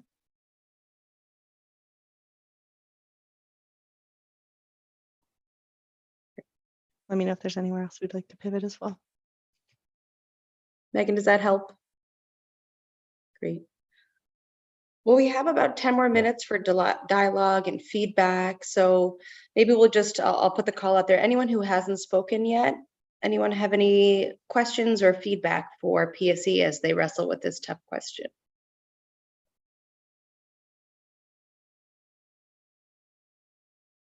Well, then I'll open the floor to everyone, whether you've spoken yet or not. More feedback or more questions for PSE.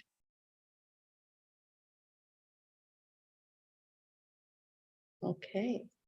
Well, I'm glad that, oh, go ahead. Was that you, Brian? It was. Yeah. Sort of a wrap up, but probably not quite yet. We still got plenty of time here, but really appreciate the explanation there, Michael and Megan and C. And just, I don't think I was seeing the ground truth. So thank you for explaining that piece. I'll also say, we are, obviously Katie and Michael have done a tremendous job in putting this mapping together. And I think you all understand this, but just want to say that this is a continued dialogue, right? It doesn't just stop with the mapping and that's it, right? We'll continue to do that ground truthing. We are trying to sort of establish a definition as we move towards this biennial update.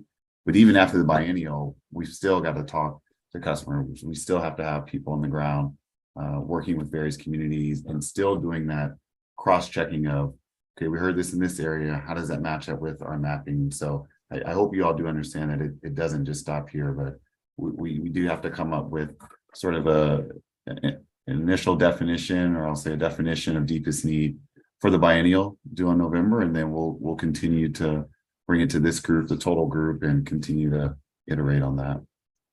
So thanks for that. Yeah, thanks, Brian. Let's do Dennis and Shaylee, and then we'll wrap with your defining minimum percentage slides, Brian. So go ahead, Dennis. Well, Katie, have you used time filters on this also to look at trends? Not at this moment. This is a snapshot of our energy burden. I think, I don't know exactly when it was pulled, but for all of our customers at a certain point in time, I don't know if we started to look back at previous data for that as well. Michael, do you know if that would be something that would be available if we'd want to dig into that? In time, yeah. Okay. This was the most recent year, so this reflects 2022 energy burden data. Great. Dennis, does that help? Yeah, I just, because I think about as this tool is developed, it would help to potentially anticipate worsening conditions, possibly. Interesting, yeah. Shaylee, go ahead. Hi, thank you. I don't think I formally introduced myself at the beginning.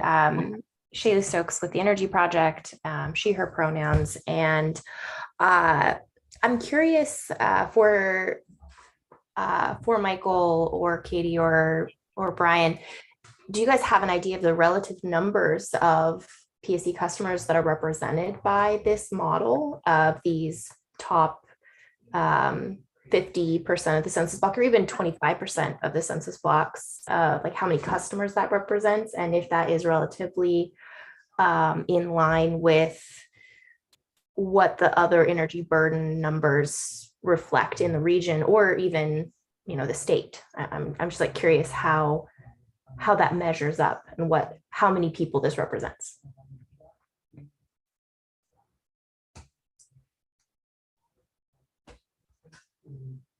Are we talking just the amount of our customers who are at that 6 or 10% threshold of energy burden, or specifically all of the customers in the block groups that are representing that upper 50% of like these dark greens? Or is it both? I just want to make sure I'm addressing the right question. Yeah, it's a good question. Both, I think. The dark greens, who are up there in percentage, about how many of the customers are that relative to the whole?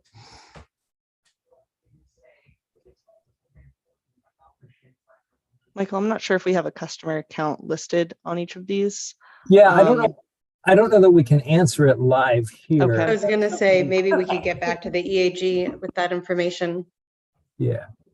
Or not just the EAG, all three groups, excuse me. Great. Thank you for that question. So, Katie, any final thoughts before we take down your beautiful map here and we put up the slides and wrap up the meeting? Yeah, I think what I've observed from trying out some different inputs for this clustering tool are that the smaller the cluster group, the more specificity we're able to identify, even in rural neighborhoods and also these urban neighborhoods as well. These tinier pockets can emerge instead of flying under the radar. So that was something that I think is valuable to keep in mind. But otherwise, I'm excited to hear everyone's continued feedback on the approach we're looking at and see where we can develop it from here. I'll stop sharing my screen. Thanks. Great. Thank you so much, Katie, Michael, and for also chiming in there, Brian. So Claire, can you put back up the slides and go to the one that says defining minimum percentage?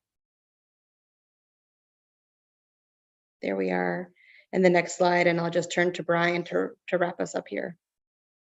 Okay, so thank you all. I'm going to get back to that. Let me do this slide and then I'll go a little bit back to deepest needs. So as we had discussed in the condition, this is sort of the next step is to talk about a percentage. And so we have to define a percentage of minimum designation of energy benefits that will flow to customers with the deepest need. Now, we think that it's really important we get a definition first before we start to think about a percentage, right?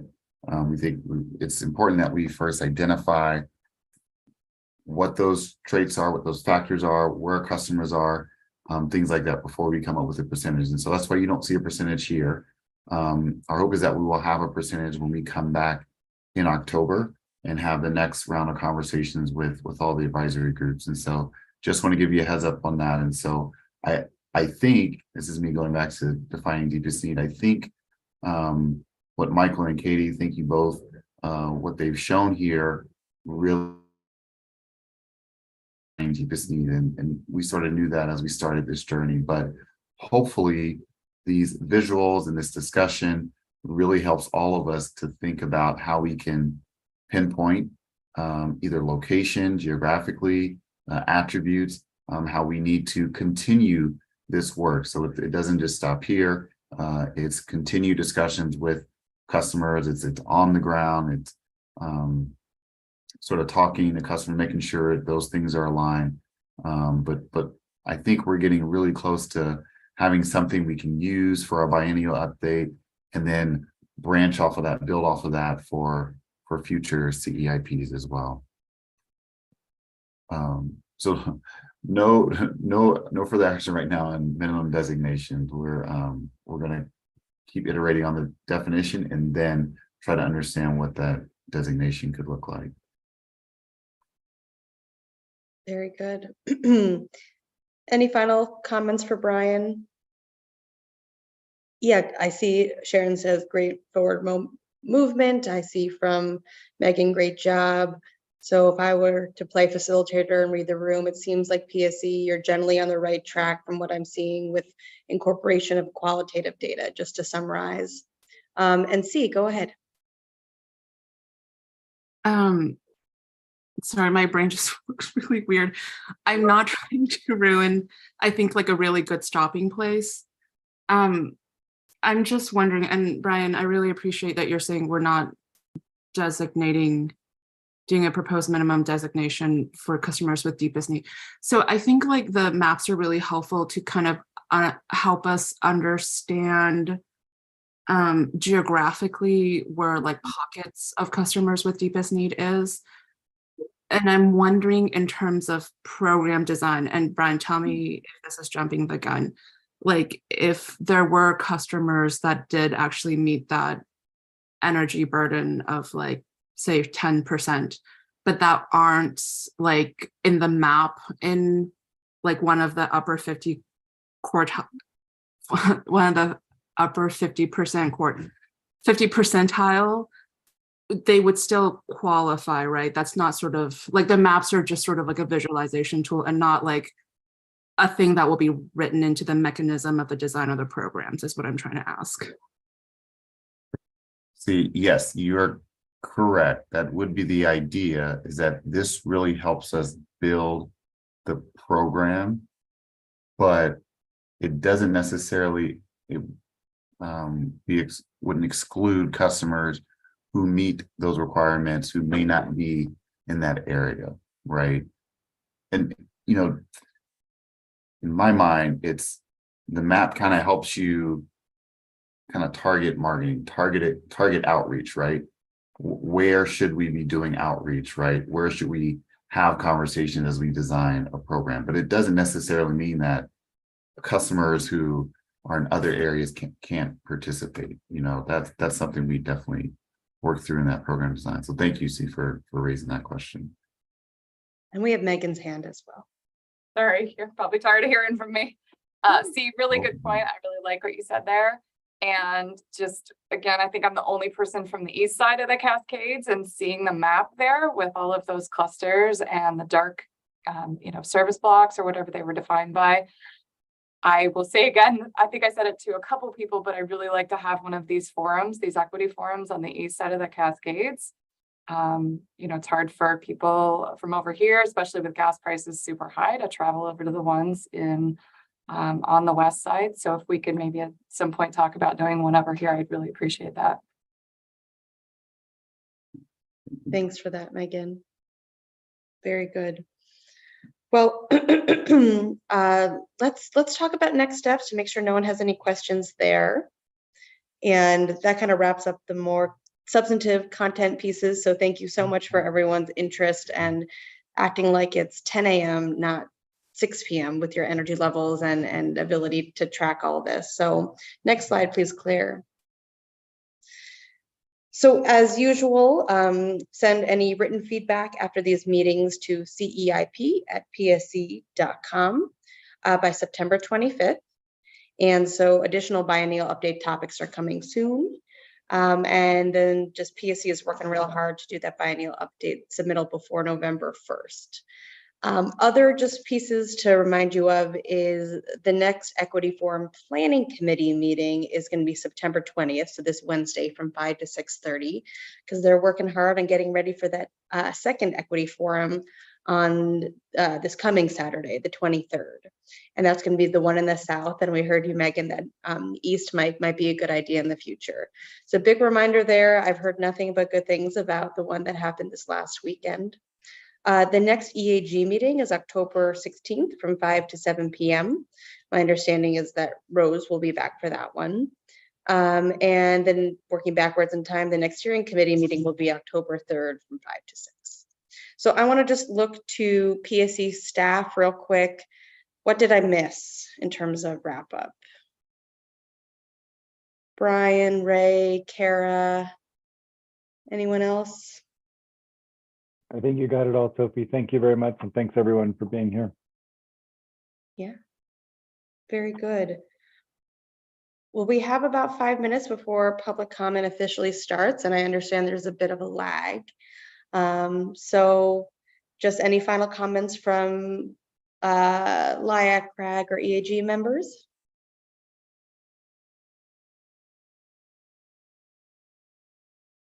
All right. Well, I suppose the bulk of the meeting itself is concluded, but we'll wait a few minutes to start the public comment, and it'll be 10 minutes, and you're welcome to stick around as members, and I would understand if you have any caregiving to do or anything like that that you need to step away. So with that, I'll say that officially the floor is open for public comment. I understand that Kim will be letting me know when people come in the room, but we'll just take a bit of a breather and see who arrives.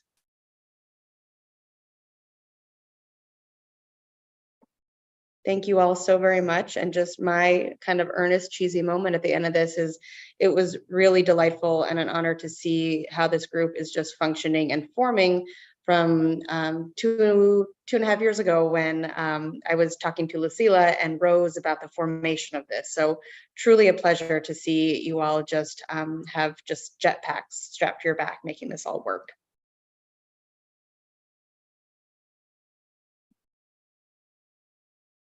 All right, I will turn to Kim to see if there's any early attendees. Not yet, Sophie. Okay, I'm good at killing time. Very good. So I'll just verbally report out for those of you in the live stream. There are 2 ways to join to give public comment, and those comment period, it's 2 minutes. So one way of joining is you visit zoom.us/join and you insert the meeting ID, which is a 11-digit code, 876-037-68474. Option 1. Option 2 is to call in. So you can call in at 1-669-444-9171. And then it's that same string for the meeting ID that'll prompt you 876-0376-8474. Those are 2 ways.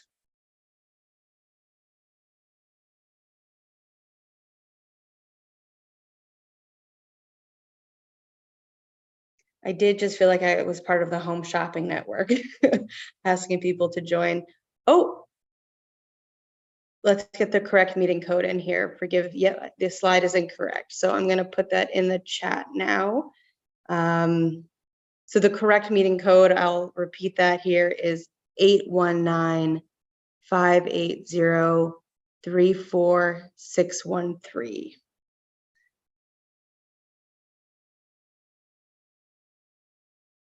So I'll repeat that. It's 819-580-34613.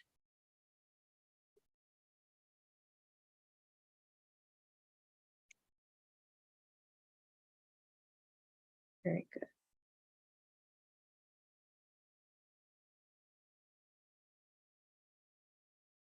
And let me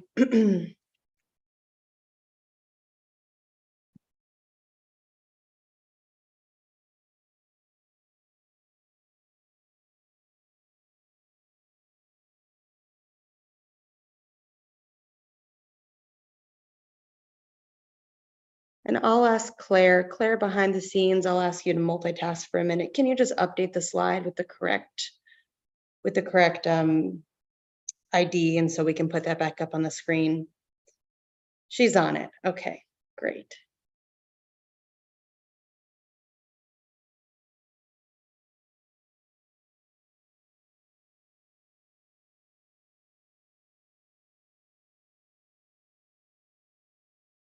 Can I see a show of hands of who's going to attend the equity forum in Renton this weekend?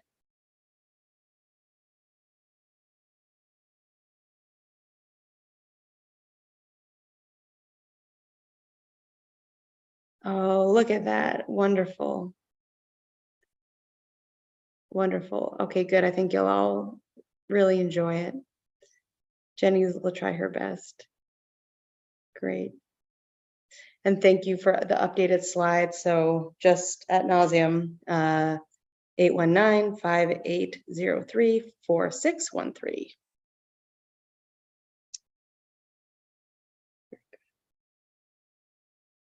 Okay, 7 o'clock. Let's see.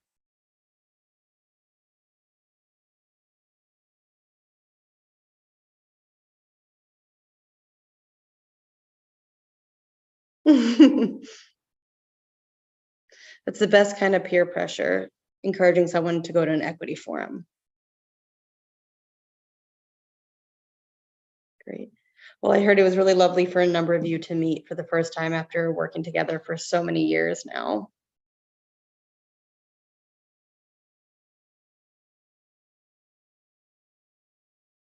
Kim, any inklings that someone will join? I know there's a lag. Okay.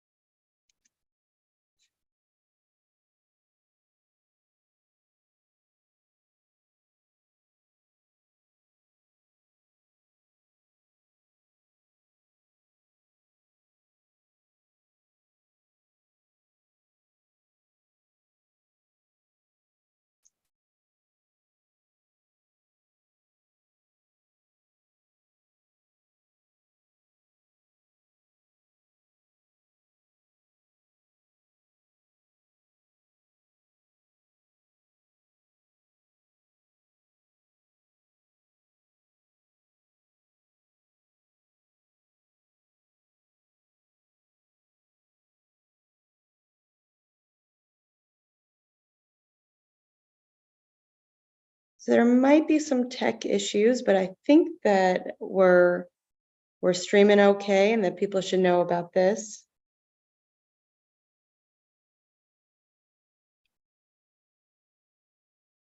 Thanks, Sophie. And it's not unusual.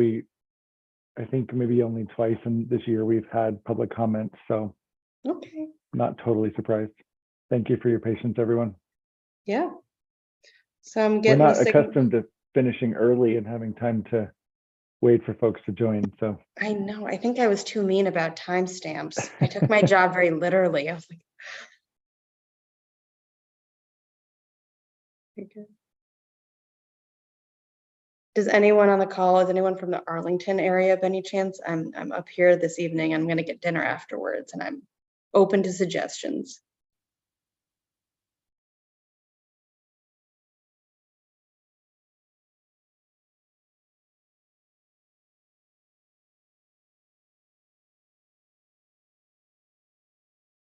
Well, Ray, I'm going to let you make the call. Kara said another few minutes or so. So let me know when you think that we've waited the right amount of time.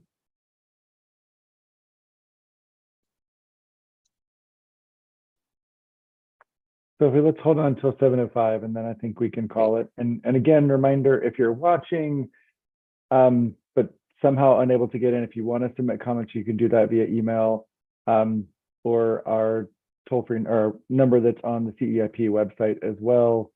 You can leave a voicemail if you'd like to leave a verbal comment instead of type something up via email, and we will treat it just the same as if you spoke it tonight. Thank you. Thank you, Ray, for walking through all the different options and ways people can participate. Good.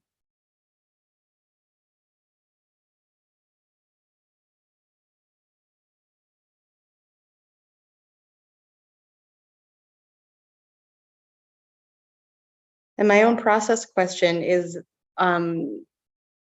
there isn't a date scheduled for these 3 advisory groups to come back together, correct? Great question. We do not have another joint meeting scheduled, although Brian will be road tripping to October meetings for each of the groups. Okay, so that is first. Okay, very good. Well, then I hope you all enjoyed having the combined time to be able to hear from each other. PSE has the pleasure of hearing from everyone individually, but oftentimes the groups themselves don't have a chance to connect.